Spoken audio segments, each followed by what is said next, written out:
All right, so I'm moderator Shogo Ochiai, and here's Paul. Please introduce yourself. I'm Paul, co-founder and CEO at Blocklive. We're an entertainment infrastructure company and perhaps the creator of the ticket that you're holding today, underlying technology there. Hey, hi everyone. My name is Hugo. I'm tech lead at LUKSO, and we work on like identities, account abstraction, and standardization. So yeah, that's my quick. My name is Downlore. I'm a security researcher at Protspec. So I do research on social engineering, phishing, targeting crypto. I'm also part of the InfoSec team at Bankless DAO and currently at the core team on Bankless Japan. All right, so this panel session is Next Generation Social Community Envisioned by DAO. And in Japan, there is some unique DAO is now popular, which is like local community DAO, like Yamakoshi, you know. And I also wrote some book in Japanese 3 years ago, which is for the local community DAOs. I'm making that with the Nikken Sekkei Corporation, which is Tokyo Skytree Designing Corporation. So I'm making that local community DAO. Then those 3 people are practitioners of DAOs. And they all know the living DAO itself. So let's start from download that. Please share your experience, and your keyword is vibes, right? So yeah, that's right. Yeah. So kind of backtrack. So I'm not too sure if people are familiar with the situation we had with Bankless DAO before, where we put in a proposal with Arbitrum DAO, and crypto Twitter didn't like that one. So we got a lot of attention from the crypto population that was pretty negative towards Bankless DAO. But then within Bankless DAO, we still had good vibes because we've been doing this for 2 years, doing different projects to promote like a Bankless world. So it's just kind of interesting to see that externally you have to worry about optics/attention. But then if you have a DAO that has good chemistry, energy, and vibes with each other, you could weather a lot of undue attention. So through that PR issue, we're restructuring the DAO, but a lot of core team members still have good vibes with each other. So we didn't just disband. So. All right, yeah, vibes is very important for DAOs, and for local community DAO as well. The participant must aggressively join to the DAO activity, and the DAO design itself is very important. The slight design change and now AI is very popular, and AI collaboration will be very important factor for the DAO vibes. And regarding vibes from Blocklive, you're like a DAO-based ticketing service you're making, and this DAO Tokyo as well utilizing the Blocklive, right? So please share me how event participant vibes will be reflected to the event DAO governance and such kind of more detail. Please give me that. It's an interesting way to put it, because I think especially with something like a live event, the vibes are one of the most crucial things. So you're going there to feel something. And part of the technology question is, how does it amplify that sense of vibes or what you're feeling? A piece of it we play with, obviously, is ownership. So you own your ticket. We also know that not only do you own your ticket, you showed up at the event, so you're a real participant, a real human being that's contributing to the vibes. And then some of the questions go, how does ownership or these models amongst you as participants change the way you feel about the event? So this is one thing we put on chain, the tickets of DAO Tokyo in 2024. But how do the participants get to use those to amplify their experience and maybe future experiences? We're a community of interest, I guess, in large part already. It's very interesting that the DAO itself changed the experience of event. And yeah, that's very legit usage. There's many noises in this crypto sphere, but that usage is quite legit, I believe. And by implementing that kind of DAO, maybe we need a DID, because civil resistance is quite important for the ticket purchasing person. So please tell me about more. I think it's pretty obvious that the people in this room aren't an army of bots, which is amazing, right? If you bring your physical body to an event and you check in, and you have a decentralized identity, you can write a credential to it saying that this person is real, they showed up, and that can be used not just within a specific DAO, but across the cryptosphere. So yeah, I think real communities are actually the basis of whatever online networks we're creating. I think the bots, in large part, are noise. But I'd be curious, actually, your take on that as a Bankless DAO participant. Can you rephrase the question again? How important do you think the real-world connection is, and Yeah. the fact that the participants in the DAO are humans is to your functioning as a Bankless DAO? Yeah, because I guess going back to the vibes, like I've always noticed, like going to in-person events with Bankless DAO, it's always been like a core team of people from the DAO that went to these in-person events over the last 2 years. They also tend to be like the figureheads of the community, and they kind of spread like the mission downwards. So in that respect, it's like in-person events are an easy way to not only continue with the vibes, but also like this anti-civil resistance and anti-botting. So I think that's what, through this restructure, we're trying to encourage more, is doing more meetings in person. Then we rely less on relying on civil tools to kind of combat that stuff. So. I will jump in the topic of identities. I think it's extremely important for DAOs, and in the future, like obviously we don't want bots, we don't want civil, and the identity can be also individuals, but also companies. And I think this is a very important part of like the future of DAOs. Obviously, we want also this identity to be easy to have and to make it live. And today, this is something I think in the whole space, like how do we standardize things and how do we, get one way of doing things? Because today there's like a lot of ways of making an account or proving it. And I do believe that in the future, if we want to have, I don't know, have a DAO is the fan of a sport club or something, maybe not so technical people, they will need a way to have an account in an easy way, and we cannot ask them to do something too hard, KYC or whatever.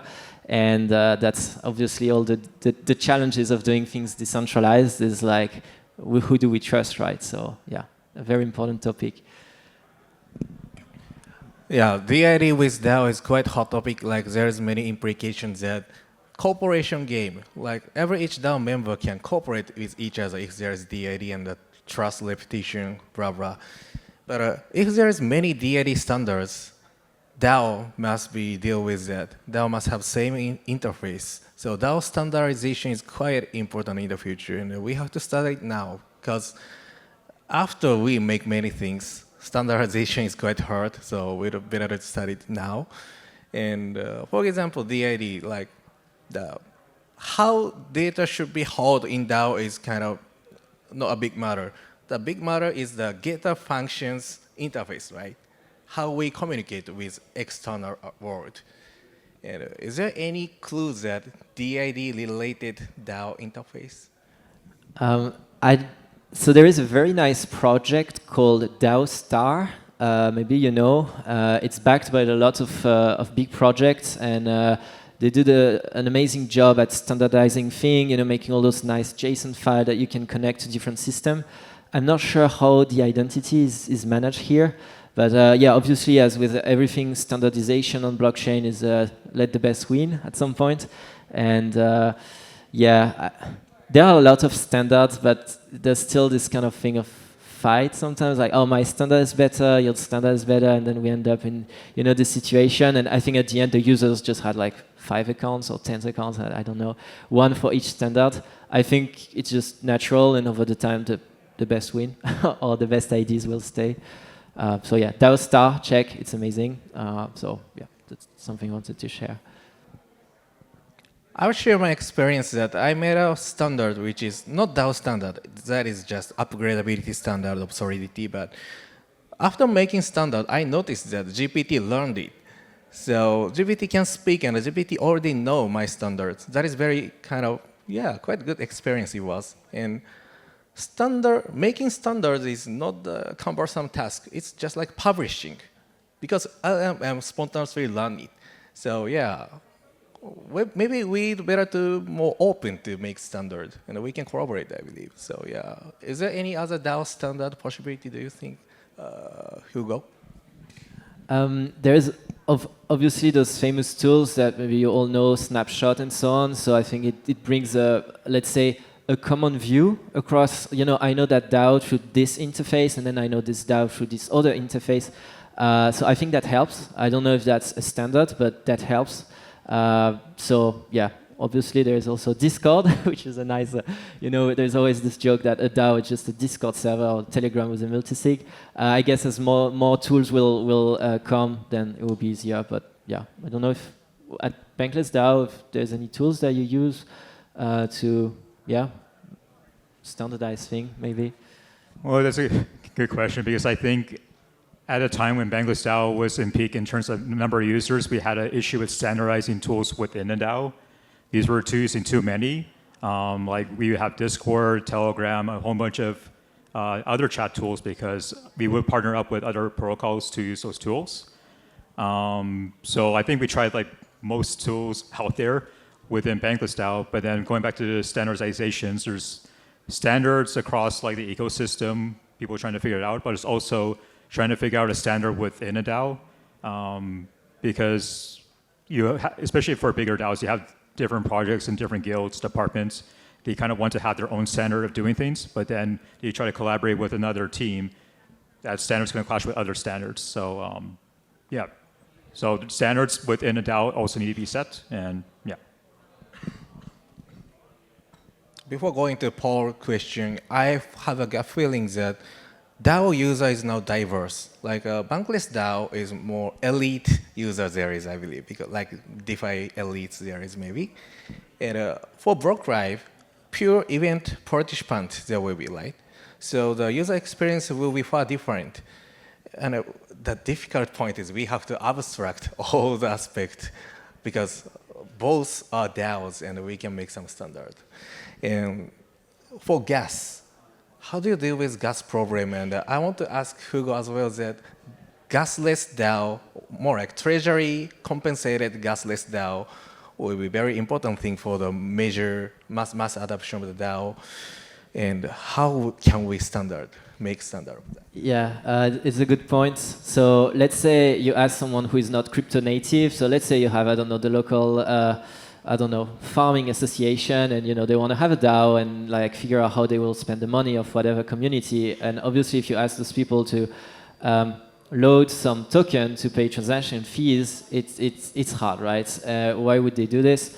And even though the fees went extremely low lately, if you still have to pay 1 cent, you still have to have 1 cent, And at this stage, whether you load a 5 or 10 or 1 cent, you still have to do this whole process. And I think we lose a lot of people down the road here. Obviously, DAOs and this whole thing, it's much more than, like I really do see that communities from government, cities, I don't know, sport association, music, clubs, all of that, they will just, go by themselves and just discuss, hey, we want to spend the money like this or like that. And maybe, I don't know, in 50 years, people will look back at today like, oh my God, they used to do it through, I don't know, the parliament or something, I don't know. But yeah, obviously at this stage, gas abstraction is important. And if we can at least say to people, hey, look, go here, create an account, and we will deal the transaction fees for you. You don't even need to know what it is. Your transaction will go through the chain. That's already a good step. And there are lots of things happening. At LUKSO, we're working on that. There's a lot of ways of doing it. And again, it's a bit fragmented. But yeah, it would be a great win that people don't have to think about it. Gas fees is paid, even if it's low. And yeah, so yeah, that's my point on this. All right. I could touch on it actually. Like, even if you're a DAO, doesn't necessarily mean all the participants are crypto native, or able to navigate every single EVM chain or SVM option when it's presented to them. So when we started, putting live events on chain, we were doing it for DAOs, and we assumed that we didn't need to have any account abstraction, and people were stopped at the point of getting a ticket. So if you look at our like product today, we provide a custodial wallet that we create on the back end for people who are doing a guest checkout. Nobody pays gas on free or paid tickets. There's the option to do an on-chain mint, obviously, and we run paymasters, I think, on nine different chains or 10 different chains to make that possible, because it's a hard stop at the front door. Yeah. And like even if you've been in crypto for a while and are used to doing on-chain transactions and paying for the gas, like after a while, it's like, I just want a ticket. I don't want to worry about this stuff because I worry about that for like DeFi yields and a bunch of other stuff. I just want a ticket. So yeah, and it comes to a point where like, if we should reduce the friction for everyone, even if like they're crypto native, so to speak. So yeah.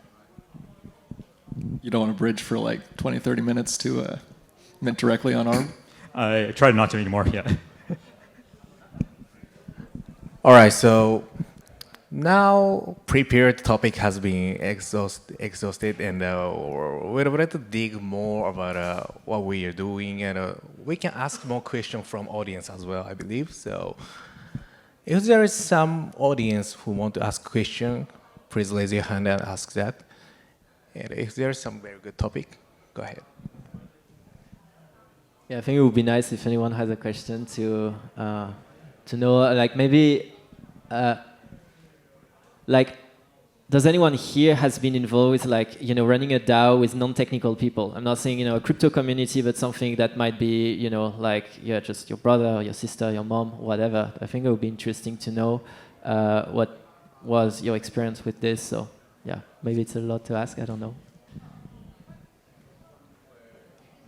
I'm thinking also, well, if anyone has a question, feel free to comment. I was thinking also that maybe the adoption might come from existing projects. So obviously there's this, you probably all know it, Patreon. It creates communities, right? And I think when such big project, maybe one day they go, and if they switch to Web3, they will onboard a lot of users.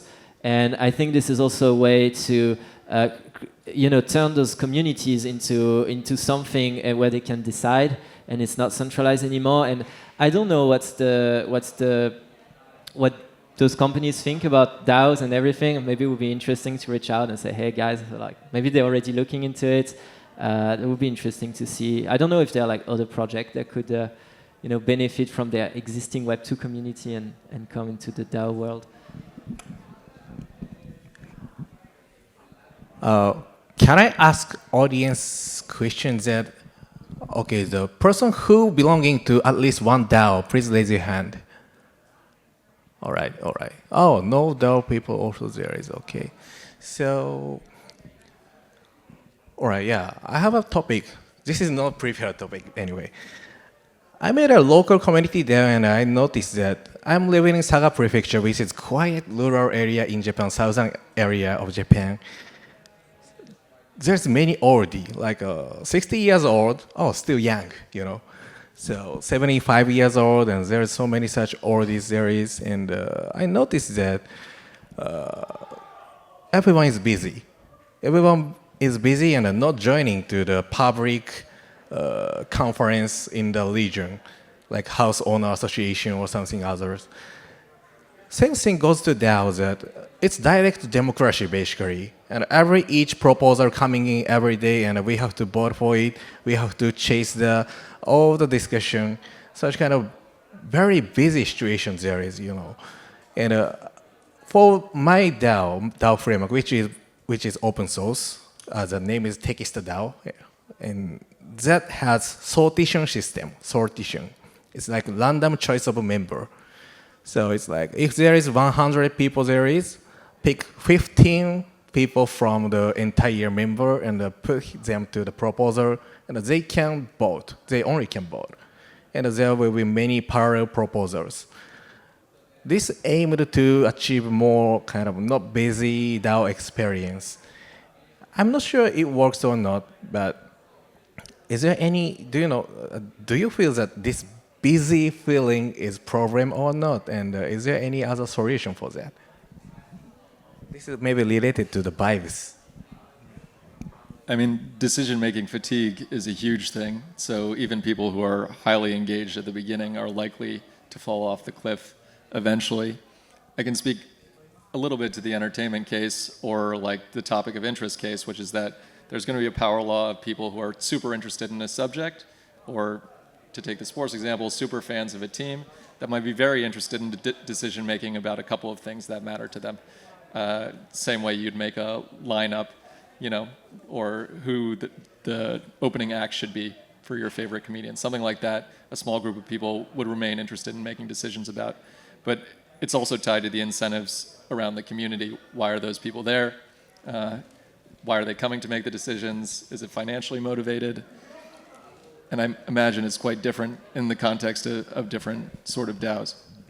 Yeah, probably everyone has their own expertise. I think the fact that having delegates in some protocol, they do this, you know, you vote for a delegate and then the delegate is, you know, like representing you. I think it's a great way, but of course, I think it's a bit overwhelming. You did one action on that protocol and now you can vote on this and that, and obviously it's not a full-time job either. So yeah, I agree that it might be overwhelming. Even myself, like I receive emails of like, hey, vote on this and that, and it's like, yeah, you know, it takes time, and delegate. I think it's a great way to, and maybe groups of delegates. You know, maybe some people are more, you know, they are more knowledgeable about the tech, and some more about like the economics, and some about this, and then they're like different groups. Yeah, I think with like Bankless DAO too, is like we didn't use a delegation system, but it's just the people that kept turning up, like the same people that would go to these in-person events that are like the outliers that kept going. They'd be the ones that to also be doing the governance proposals and votes, like writing the proposals and voting on them. But they also were the ones that were working for multiple DAOs. Like they were just really hardcore into DAOs in general, where we saw like a lot of people that were not into that kind of stuff were kind of experimenting. So it kind of depends on kind of, I guess, like the makeup, well, back to vibes, like the vibes of the DAO, and to see like how are they going to contribute? Like they might not contribute if the vibes are not with them or doesn't speak to certain DAO members. So yeah. Could I ask a question? So if the DAO becomes a more popular model and spreads to other parts of society, how do you see people coming into the thought of choosing a delegate for every organization they become a part of? Or do you think that's some of the social understanding that needs to change? Yeah, that's a good one. I mean, the same way as how do we vote for our politics, right? I mean, do you vote for someone? Because I think it's a good debate. I don't know. I guess, you know, like maybe someone runs a campaign and is like, I don't know. It's a good question. And I think that what will matter in this is like transparency again, because obviously, I guess also today when people choose for the delegates, do they really choose, or do they go with the one who's like, okay, she is in the top 10 of delegates, so probably they know something. So at the end, it's good to have delegates, but if they are chosen the wrong way, it doesn't work, right? So yeah, good question, and I'm not sure about the answer. But again, I think it goes in like tooling, transparency, and making things easy and simple. Otherwise, people won't just do that last. They won't do the effort, for sure, yeah. I feel like attention is kind of a security resource, and you're a security researcher, I know, and there is many DeFi protocol which utilize attention as some kind of more attention, price higher, and more attention, volatility lower. There is many designs that will be, and DAO as well. The governance needs attention actually. And delegate just they pay attention, and other governance participant doesn't pay attention. So the delegate want to earn from that, basically. Like corruption opportunities there will be. Otherwise, like delegate is busy and the other not delegating participant can use their attention to other airdrop and they earn such kind of a not good balance there will be. So I feel like attention is very precious security resource, even for DAO governance as well. So yeah, delegates is also kind of very important security mechanisms that we need to investigate about how attention and profit balance is working. So I think still you're a security researcher, I know, so the discussion is still like weak, I feel. How do you think about that? Well, like it's with delegates too, like I was thinking like there's all the issue too, like issue with delegations, it also goes to different levels of how you're presenting delegates, like UI, UX level too. It's like are you randomizing your list of delegates when people are looking to vote for a delegate, or it's always to be in the top like list of people? So security is like one thing, but it's also things about like perception, UI, UX. Yeah. Yeah, for like DeFi DAO or some, like as you said, that the elite user DAO can choose delegate. But if there is kind of very many NOMI there is, like my local community DAO as well, there will be many NOMI, like even they don't use Google Map, like just remembering their geographic structure, and they just don't use Google Map. Such kind of user there is. And let's say there is no chance to choose delegate, and still we have to design a DAO which is not busy and secure. So there will be more and more design space for DAO architecture, and more diverse DAOs there will be, more customized and forked DAOs there will be, and we have to make standard among that. That is our challenge and our like bright future, because there's many opportunity. So yeah, 3 minutes left, and if there is anything you guys want to say, please go ahead. I think it's nice when you ask the questions, like for the ones who like are not in a DAO, I would be curious to know why. You know, like what was it too hard of a challenge to go in, or like I don't know how we can ask the question in a way where you just raise your hand, but maybe you could start with why should they join a DAO? Yeah, that's a good point. Yeah. And maybe the offering is not good. I think for me, let's say you're very involved with I don't know, a club. You know, if you go to a club, you like it, you like the artist or the label, and you want to be involved with that. I would love to join such a DAO and like make a suggestion about, hey, let's book this artist or let's spend the money that way. This does not exist. Like, because why? I mean, obviously, maybe they don't know. So yeah, maybe the offering, but maybe we can ask a question like this. So, did any one of you here found like a DAO that's worth like joining, let's say, or like, no, I don't know how to explain it, you know, but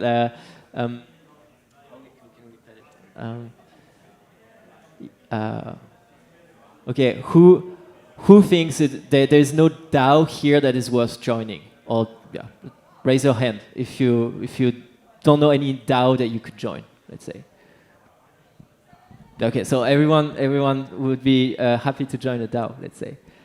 I don't know if I'm asking it the right way. Maybe it's a bit. Well, I was thinking too is like DAOs, like depending on when you enter crypto, DAOs are either like this very nebulous or really complicated thing. It's like, oh, it's not autonomous, so it can't be a DAO, versus like, oh, it's just a chat room with a multi-sig. So if everyone has a different perception of DAOs, so it's like, what kind of DAO do I kind of want to join? Yeah, maybe the value is not clear. I think. Maybe to finish, I think this goes with a lot of education of like, hey, what it is, how it works, and this applies for the whole crypto space. Yeah, so I think there's a lot of work to be done on different ways, tooling, education, making the tech easier.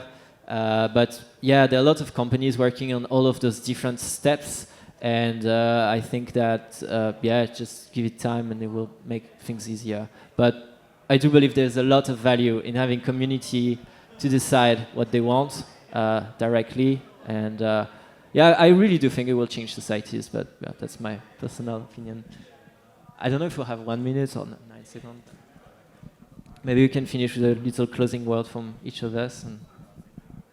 All right, so yeah, we've been talking about a DAO and the next generation shape and the standardization, such kind of topic we've been talking about.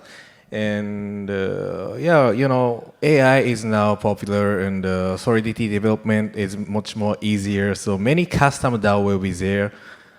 That poses us that there is so many needs to make DAO standard. And as we talk, there is so many type of DAO already there is, like for DAO for experts and a DAO for normal daily life. So yeah, let's focus on the standardization of DAO, and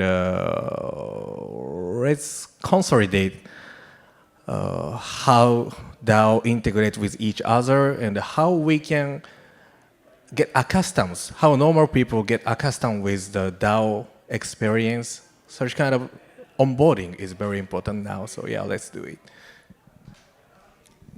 I think to me, it seems exceedingly obvious that ownership in the digital space is a huge thing.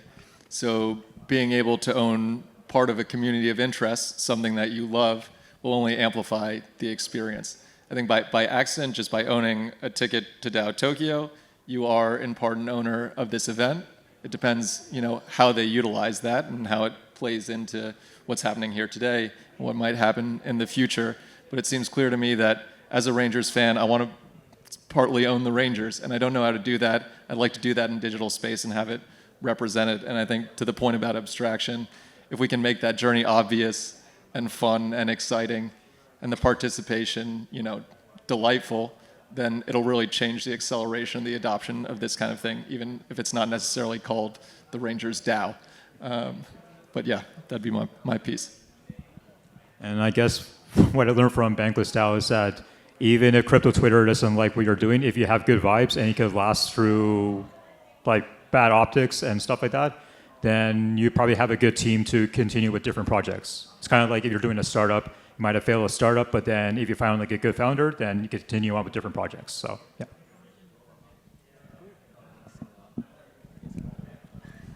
All right, so now we finish our top panel, and thank you for listening.